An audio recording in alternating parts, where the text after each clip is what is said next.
So I think it was just like James Whale finally saying, okay, this is the movie I want to make. Because I don't even think he wanted to make another Frankenstein film. Hey there everyone, welcome back to another episode of Den of Horror. This is part 2 of an interview that I had with the keeper of monsters himself, Brian Rodriguez.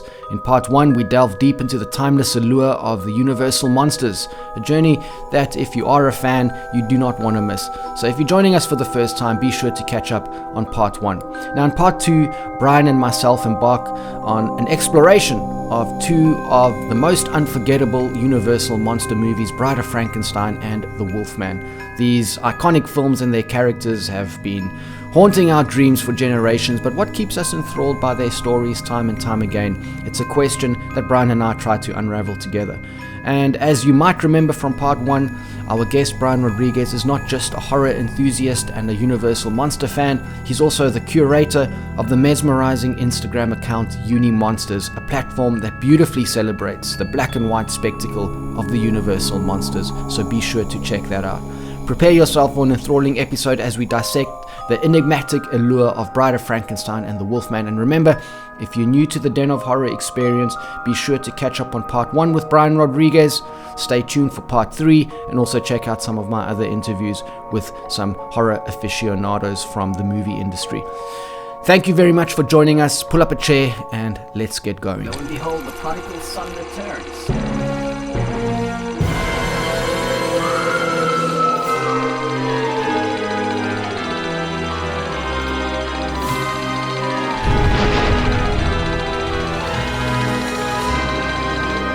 If there's like the sequel has always had this really bad reputation, right? It's like oh, there's this cool movie and then the sequel comes out and the sequel sucks, you know. So and if there's one genre that has kind of proven that time and time again, it's probably the horror genre, because I don't think that any genre more than the horror genre has produced as many terrible sequels. But yet one of the greatest sequels ever made, and in any genre, has to actually be Bride of Frankenstein.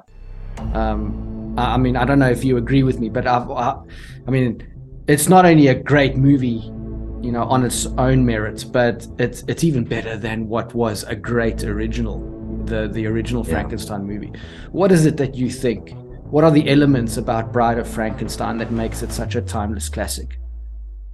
So I think you have that first movie, like you said, and it's similar to I would say, like the Terminator 2 situation, where it's like you have a really strong first movie that does something in its own way, and then the sequel comes out, does something just slightly a little different, and it actually surpasses, and it's what most people know of, like that specific franchise. Or so with Bride of Frankenstein, it was like James Whale, I feel like, let loose officially. Like, I feel like the first movie, I mean, he was doing his stuff. James Whale, I'm sure, is very confident in his direction in the first film. But with Bride of Frankenstein, I feel like that's the most like James Whale-y type movie. It has all these weird campy parts to it, little, like, they have the tiny little miniature people that Dr. Pretorius creates. There's like campy humor with it too, like dark humor. And then it gets very emotional with like the monster and the old man and those scenes. So I think it was just like James Whale finally saying, okay, this is the movie I want to make. Because I don't even think he wanted to make another Frankenstein film. And so I think it was just more like, if I can do it the way I want to do it, I'll come back and give it a shot. So I really think that's what makes it a better film technically. And then more for the fans, I think it's just an emotional movie. Like, again, sequel or not, or horror genre or not, it's a moving movie. Like, it speaks a lot about the human condition and trying to find where you belong and trying to find someone you belong with.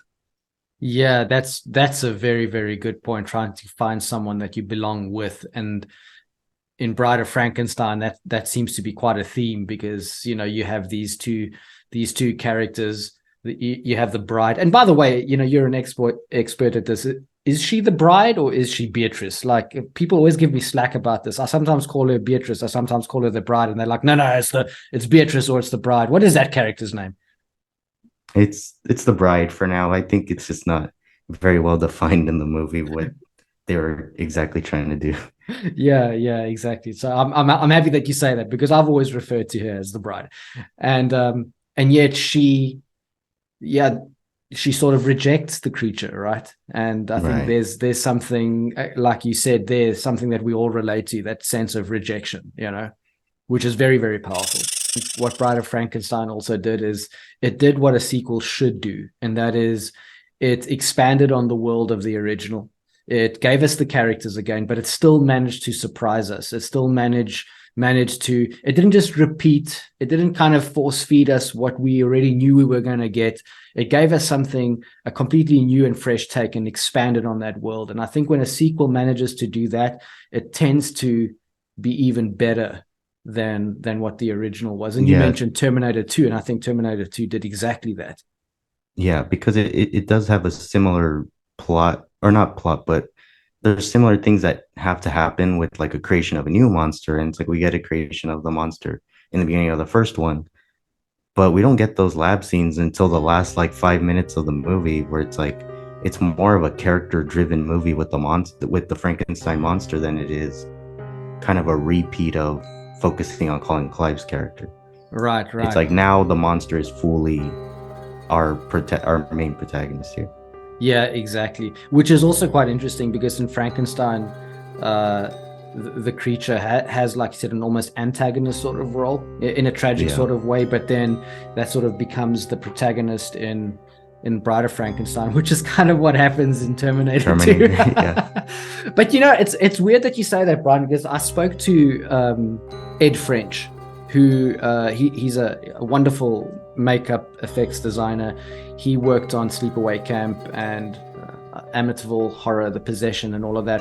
And he also did Terminator 2. And I asked him if he thinks that the Terminator universe should continue, and he actually specifically mentions, he says it's a story like Frankenstein.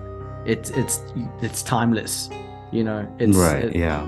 we don't know what technology is going to develop into, and it's sort of a cautious warning, and I think that's what It's the fear of Frankenstein does. science. I believe both of them have that undertone, that added layer of like subtext of the fear of science, the fear of development, and how far is too far, kind of Yeah. thing. Yeah, absolutely.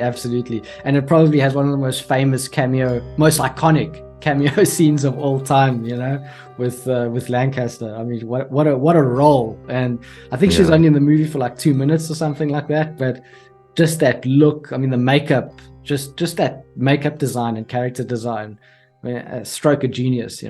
Now I'd like to move on to, I mean, we've both got our Wolfman shirts on here, and that the Wolfman is the reason why I'm into horror, and I got to just come out and say it. The Wolfman is my favorite universal monster of all time, and I think that we can talk about Frankenstein, we can talk about Dracula, but one of the more underrated characters is probably the Wolfman. Everyone knows the story, everyone knows the character, but yet the movie sort of, I'd like to ask you about this, came about in the 1940s, which signaled sort of the end of the golden age of horror.